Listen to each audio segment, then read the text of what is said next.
kind of stuff to come out. When Chief Cloudfire just said a moment ago, the fact that there were so many organizations that came forward to try and purchase the items, only to either destroy them or do nothing with them or pack them away. I, I'm going to get a little emotional here because I know the Cherokee tribe has experienced that, and in my own studies and research of learning about the the Kennewick man, and then not just that, but the Back Creek Stone, just the level of crass that's been exposed or displayed by those that want to do it for science, and then completely disrespecting the lands, the people, and the sacredness.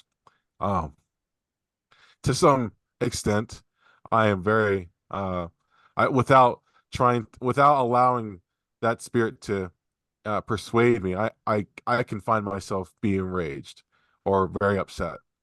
But um, but again, as my my blackness also comes through, I am looking out for what can we do to get to grow and strengthen ourselves, while the rest of the world is trying to attack.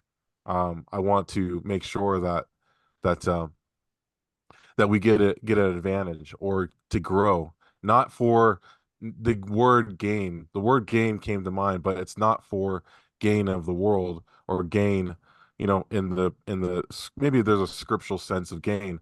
I'm talking about just getting ahead and building up, like you're saying, Chief Mitiga, the temple or the lodge.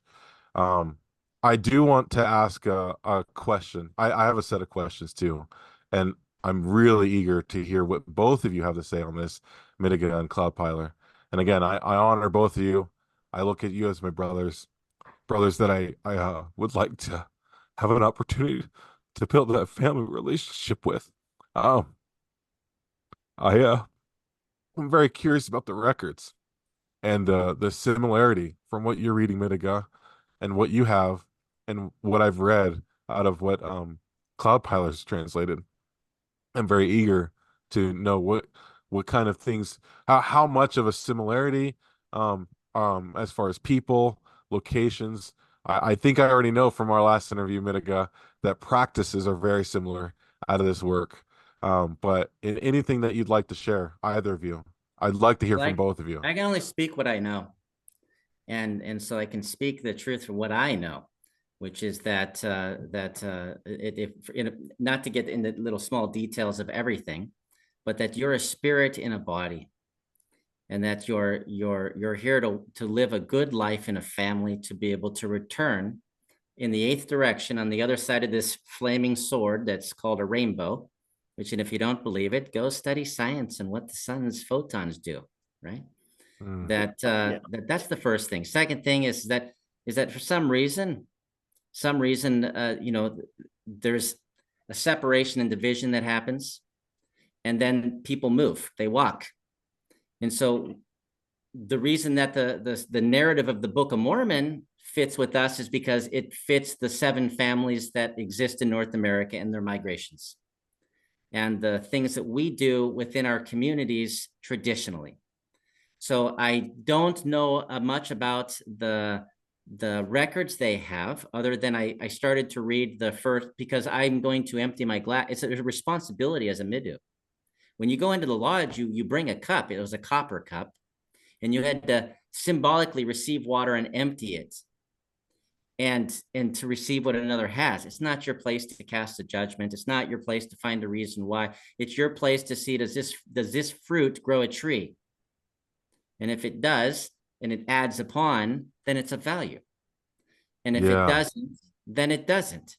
So in what I've read, there seems to be the same narrative of story. But I'm not far enough in, you know, I don't know. I just know what I know about what we have, which is a strong focus on remembering that you as a man and the grandmother as a woman are the equal in love and individual responsibility with the creator, that Adam and Eve, or midday and Oda Imin, were with the Creator, that there's no difference because of generations or time. It's irrelevant to the Creator whether you build fancier houses or have Wi-Fi, that you are the exact same relationship as an individual as the first father and the first mother. And our message is to remember the importance of the mother. And so that's something that I would like to see, if that's in there, that focus on the importance of the mother, because we know that the No direction problem there.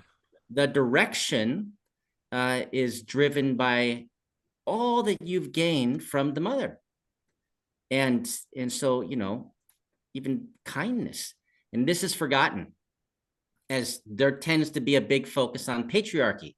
And so I'm curious if what I read, but I know for us that the matriarchal blessing, the blessing from the grandmother, is of equal importance of that from the grandfather, maybe more so, because the creation was placed within her, not within you.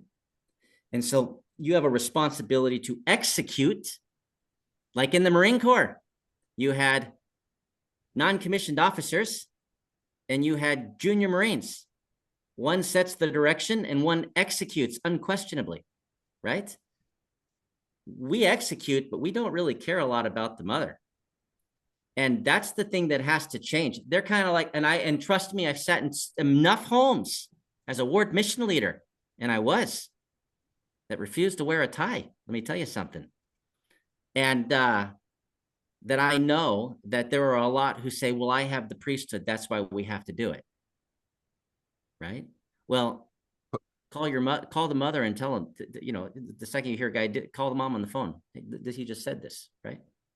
So these are things to think about. I don't know, but I don't know. Thoughts? Trevor is trying. Sorry, I was on mute. Can you talk about how the priesthood is given to man to catch them up to the woman? I heard you talk a little bit about that, but I'd like you to expand on that. Wait, before you do, can I hear from Cloudpiler? I gotta hear from him. I have not read or been taught the scrolls of the Ojibwe. We call them the Tsipuha or Tsipoha, but we have heard, I have spoken to elders, 25 years ago, about some of the things that are believed, and I don't think that in substance we're going to find much difference. But that's not a big surprise among Native American belief systems. Now, I'll grant you there are some that, yep, there are a few that, well, say for example, the Nez person did not like their boys to go down and steal wives from some of the tribes in the South because of their beliefs. But still, they didn't go to war over that. War was always an economic thing, and it wasn't the same sort of thing that we think of today. But it's, as I say, I mean, I can't really speak to the harmony between, a personal understanding of or knowledge of the harmony between our beliefs, but we've had a conversation, and I get a sense that our beliefs are probably very, very similar. I mean, the book that I was involved in, the family history that I was involved in translating, is lengthy. So it's big, and there's a lot of doctrine. There's a lot of explanation of the way they live their lives that is not sort of an abridgment. But I would be very surprised indeed, just from the short conversations I've had. For example, you've read far enough to remember the story of the warrior who, when they'd come up the river and they wanted to build a village and they wanted to figure out how to govern themselves. And here's this very patriarchal warrior caste.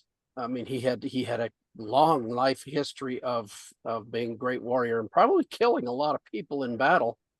But when it came to developing a government for their village, he asked the people to consider asking the mothers to decide who would be in the council. You don't even get nominated unless you have the nomination of the mothers. Then the people could elect. But among those that the mothers had recommended and nominated for position, that just became pervasive. It was written right into the culture. Every story that's told, every family story that's told in there always is bowing to and giving deference to the mother, because, and he explains it this way, and I think it's interesting. He asks, what's interesting is in the debate, if you recall, it's a woman. He ends up marrying this woman. It's a love story, but she is the one who is debating with him, pulling this belief out of him, because he's not an outgoing man. But he asks the question, what mother, and I'm going to paraphrase, what mother is going to just, I mean, men will send their boys into war to prove a point.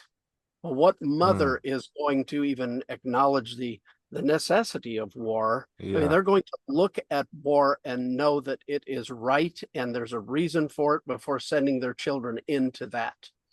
And that was the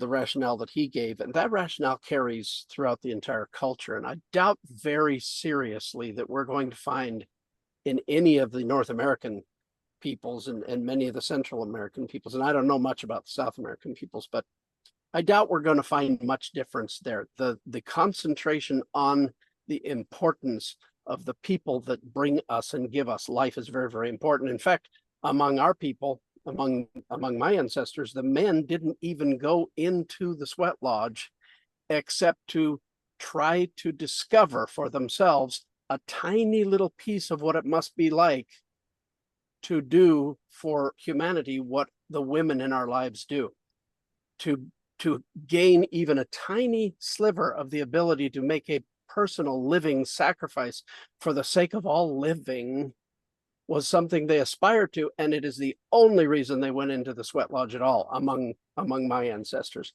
That honor just finds its way into every fiber of our beings, and that is what we have lost as a modern society. And if we considered the earth to be our mother again, in that frame of mind, imagine what we could do towards living this thing that LDS people call consecration, the law of consecration. I have go ahead. I would like to speak to this, being a mother and a grandmother and Please. the elder woman here, because I'm hearing you talk all around it, but I haven't heard you get to the meat of this yet. And Mitiga sort of put us in that direction, and I'm going to finish it off. I've been called the Ojibwe feminist, so but it's not that. It's the spiritual component to this that we must pay attention to. He talked about the women being the guidance and the grandmothers and the mothers being the guiders, and the male and the fathers being the doers, the executors. Well, we teach this with an eagle feather, actually, because an eagle feather has both sides, and if it's out of balance, it can't fly. And spiritually, that's what's happened in our cultures around the world, is that the women are not listened to. They're not providing their God-given mission, which is to be the guidance. Okay?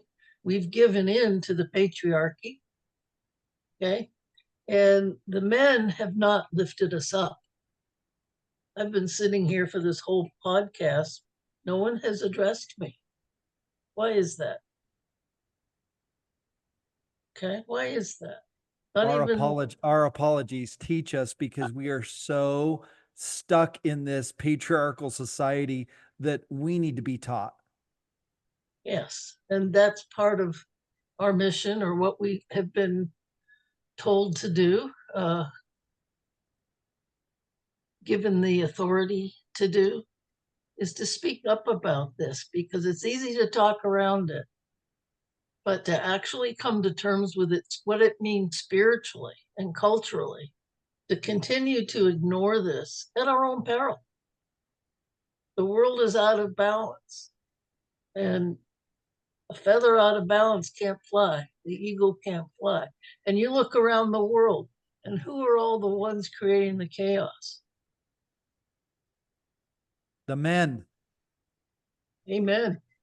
Yeah. Okay. Amen. Amen. The A few voice men. of the woman isn't even included in these wars. And my sons have gone to war. I was a basket case, okay? Because how do I had no voice. I had no say. Yeah. And you know, we talk about why now, why are the Native Americans coming forth now? We have to remember that until 1978, we couldn't speak our language. Okay. Our children were taken from us. My own history is questionable. I was never given any information about my history. I had to find it because I was taken away at birth and adopted by a European family. That happened a lot. Hundreds of thousands. And I was 28 years old before I gained the right to be a person in the country. Think about that. 1978, I was 28. Okay. And before that, I had no say in who I was. And I've spent the rest of my life researching and searching and researching and searching to get to the point where I am today. Not only as an Ojibwe mom, but as a woman, as a human being. Grandmother Sherry, how can we as men empower our women more? Do your jobs. And part of your job, okay, and this is where some of the feminists I break with, is to help and protect us so that we can raise the children. Men abdicate their roles as fathers all the time and as husbands. Work is more important than family. This is where I give Midiga a lot of credit because he lives what he teaches. His sons are number one in his life, to raise them in the way that they should go. And I'm very proud of that. Okay? And do your jobs and quit abdicating your responsibility to your families, to your women, to your elders. As a older person today, how shabbily we are treated, you wouldn't believe, by this culture. Okay?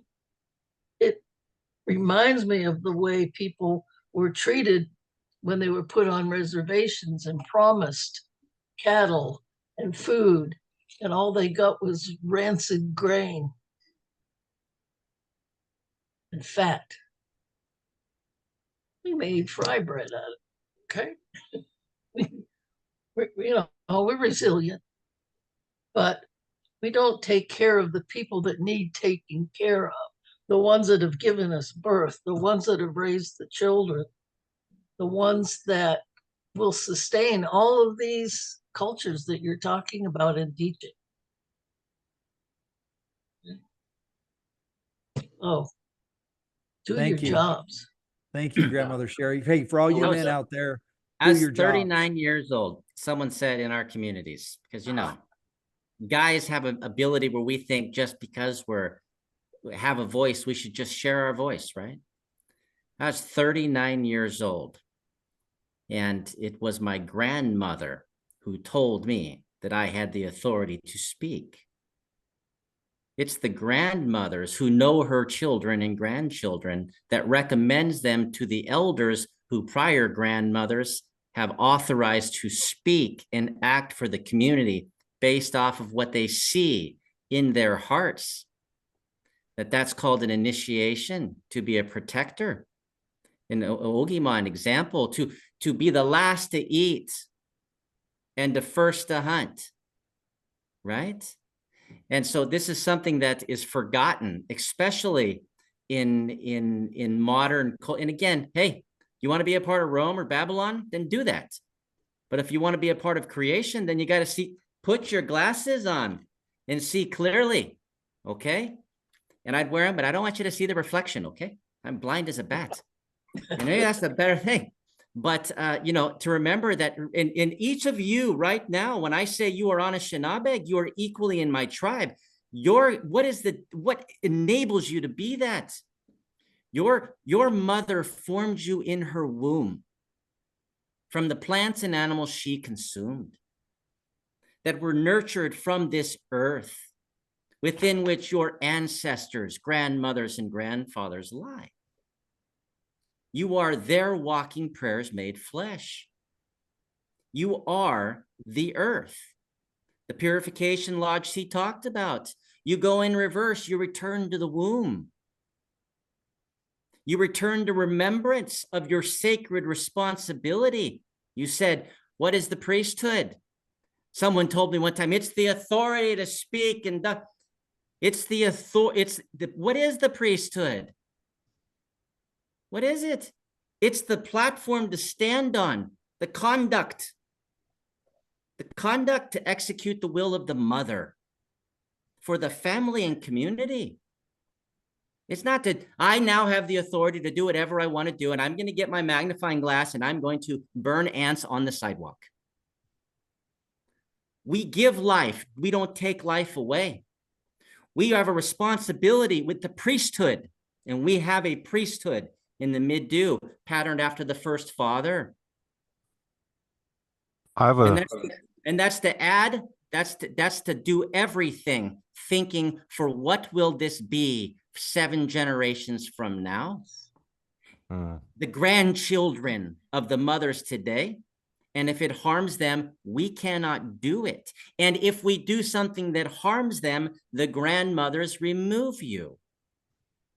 This is something that's not talked about. They say, oh, you can't talk about the sacred mother. I'm talking about the Anishinabeg, the spirits lower, the Ojibwe spirits inside. I'm talking about the Ojibways. I'm talking about my culture you're standing upon. We talk a lot about the 70 men equal to the 12. Do the 12 remember that the 70 are equal to them? I think they do. The 70 men equal with the 12, equal with the 3, right? Equal. Where's the mother in that? Where's her place in that? And if that comes as harsh and aggressive,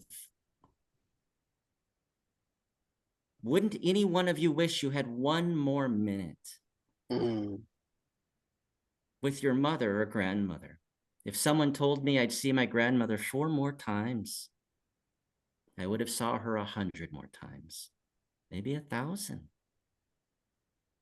These are things to consider and reflect upon.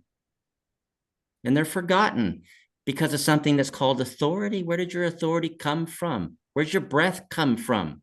What pulls your breath into your body? What presses your breath out of your body? And who gave you that heart? Cloud Piler. And by the way, you couldn't go in our lodge until you went through the purification lodge, backed yourself back into the womb. And then you'd leave that because you would, and trust me, you'll understand humility and the sacredness of breath and water and life when you walk in to learn the teachings of not just the first father, but the first mother. Equally important. Father, the men on one side, the women on the other. You didn't create that. We all see the man in the front. What about the mother in the front? These are things that exist. We've got Cloud Piler listening to you like a Baptist listens to his reverend, and then we've got Grandma making sure everything's being said correctly too. I just love this. This is fantastic. She'd I do the gotta add. electronic choke slam if I. Yeah, I have to. I just have to add two things. Two things come to mind. First of all, honored mother, honored grandmother. In our tradition, in my tradition, when we would go to powwow, of course we know that powwow is just a dance contest, but there's so much